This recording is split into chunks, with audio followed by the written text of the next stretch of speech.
Pemirsa kita di Indonesia menyaksikan betapa hebatnya kebakaran yang saat ini terjadi di Los Angeles, Amerika Serikat. Lantas sedahsyat apa dan separah apa kebakaran di sana dan bagaimanakah dampaknya terutama bagi para diaspora dan WNI kita yang ada di sana. Dan saat ini kami sudah terhubung dengan Mas Yulviano Geri Winaldo atau Mas Vino selaku diaspora Indonesia yang kebetulan bekerja sebagai petugas pemadam kebakaran di Los Angeles yang membantu memadamkan api di sana. Baik, selamat siang waktu Indonesia. Selamat siang waktu Indonesia, selamat malam waktu Los Angeles di sini ya. Baik, Mas Vino, sudah berapa lama bermukim di Los Angeles? Tinggal di sini dari tahun 2007, pindah ke sini dari 2007, asal dari Jakarta, Bintaro. Oke, berarti di sana juga bertugas sebagai petugas pemadam kebakaran. Sudah berapa lama di sana? Bertugas sebagai pemadam kebakaran dari 2020. Waktu itu sekolah dulu beberapa bulan, habis itu mulai ke frontline tahun 2020. Jadi udah hampir 5 tahun ya. Oke. Kira-kira. Baik, kemudian update situasi kebakaran di Los Angeles itu seperti apa, Mas?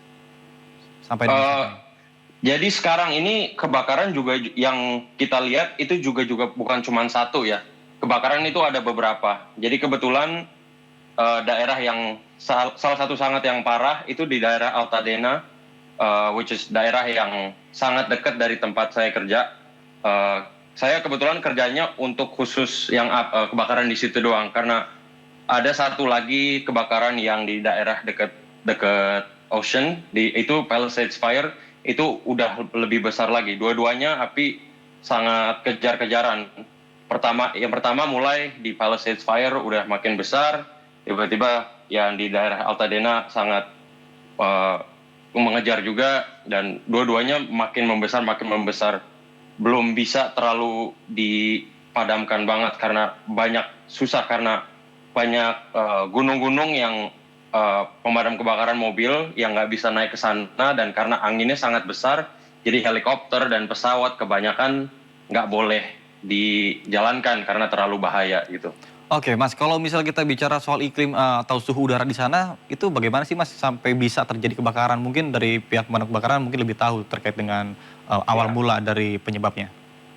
Oke, jadi kalau dari daerah sini California, specifically daerah Southern California, Los Angeles, California gitu, itu summernya salah satu summer yang paling panjang kalau di compare sama state lain, karena biasanya di state lain itu summer mulainya Agustus atau Juni, Juli, tapi kalau kita udah lumayan panas dari April, Mei itu mulai panas. Jadi istilahnya dari bulan Mei itu gunung-gunung, pohon dan yang lain-lainnya tuh udah mulai sangat hangat, dan pas summernya itu udah pohon-pohon dan every plants itu udah sangat dehidrasi, udah nggak retain water lagi. Jadi sekalinya ada api itu langsung kebakarannya sangat parah. Jadi walaupun sekarang ini udah Januari, itu sebenarnya dingin. Saya kalau keluar rumah ini sangat dingin, harus pakai jaket. Tapi dingin pun itu bukan berarti nggak bisa kebakaran, karena sekarang kalau di California yang bikin parah kebakaran itu malah anginnya. Jadi mau bisa sedingin apapun, tapi kalau anginnya sangat parah itu malah lebih bahaya daripada cuaca yang panas sebenarnya.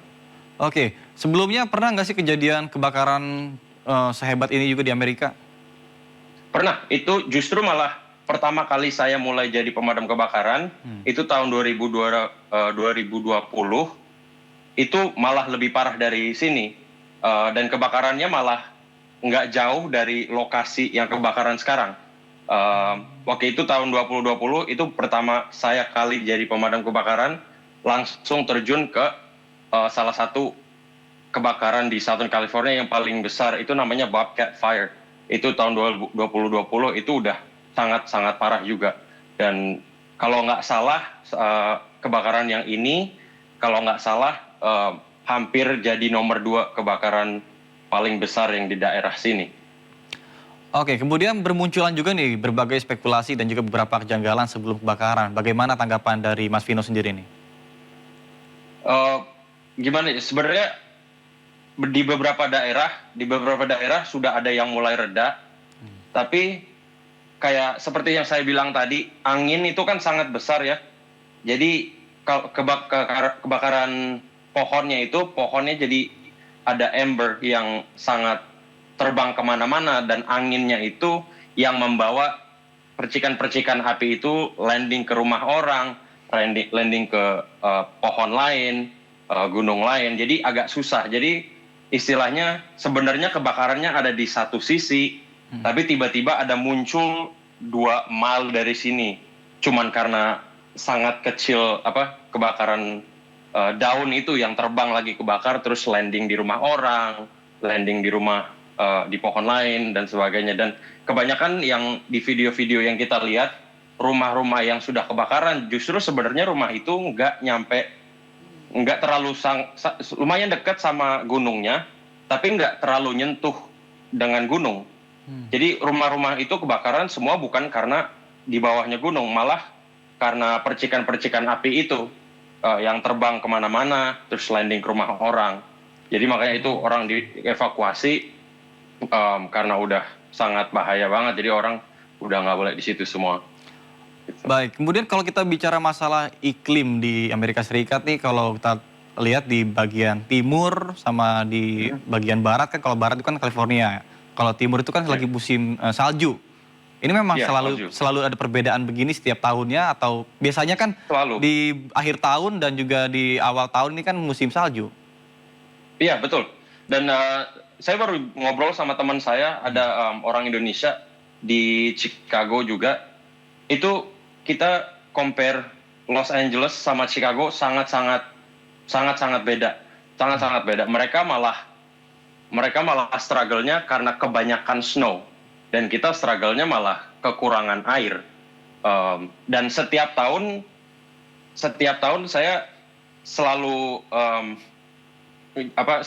ngelihat kalau tahun-tahun sekarang, bulan-bulan sekarang tuh harusnya sudah ada hujan. Paling nggak di daerah Los Angeles, paling tidak itu udah mulai hujan kira-kira November. Tahun ini sama sekali nggak kena hujan sama sekali. Walaupun udah Januari, biasanya bulan-bulan jam segini tuh udah ada salju di gunung-gunung terdekat di Los Angeles, tapi sampai sekarang itu sama sekali nggak ada. Jadi itu kelihatan juga salah satu faktor kenapa api yang di daerah sini udah menjalarnya sangat cepat, sangat besar.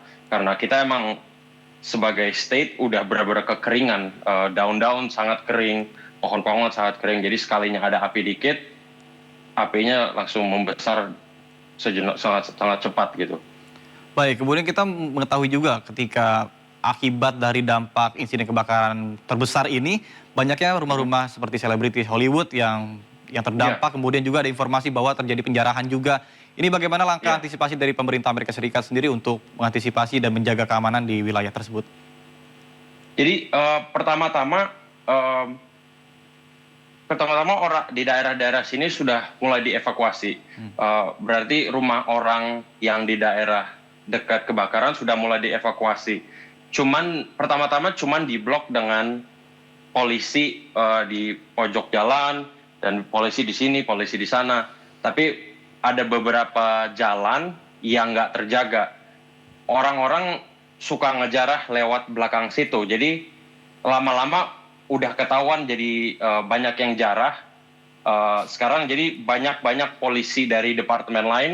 Walaupun ini kita di daerah Pasadena, Altadena, kita banyak organisasi polisi dari kota lain yang dikirim untuk ke daerah kita untuk bantuin secure ini. Dan saya baru lihat 2 hari lalu bahwa National Guard, mereka semua dikirim ke sini untuk ngebantuin itu. Mereka ke sini bukan untuk ngebantu madamin api, melainkan mereka ke sini untuk jagain rumah orang yang masih utuh, yang orangnya udah pada evakuasi, tapi potentially orang bakal bisa ke sana untuk ngejarah, untuk malingin TV dan segalanya. Jadi udah banyak di jalan-jalan, di kerjaan saya udah suka ngelihat polisi dari luar kota, udah ada tentara di jalanan, udah National Guard, udah ngebantuin di every block untuk bisa prevent looting, untuk ngejarah gitu. Baik, kemudian bagaimana nasib dari para diaspora atau WNI Indonesia yang memiliki usaha di sana? Kan sempat kemarin katanya Presiden Joe Biden ini akan menanggung 100% dari dampak kebakaran itu. Apakah benar? Apakah akan diganti rugi? Misalnya mereka punya usaha apa kuliner atau usaha lainnya di sana langsung dibantu pemerintah Amerika Serikat atau seperti apa?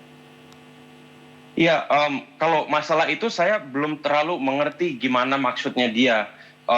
Mungkin yang saya bisa pikirkan itu jadi banyak company insurance yang beberapa bulan sebelum ini mereka cancel semua policy untuk rumah orang. Jadi banyak orang-orang yang tinggal di daerah pegunungan yang mereka emang punya insurance untuk kebakaran dan gempa dan segala-galanya, itu polisinya tiba-tiba insurance-nya di-cancel semua.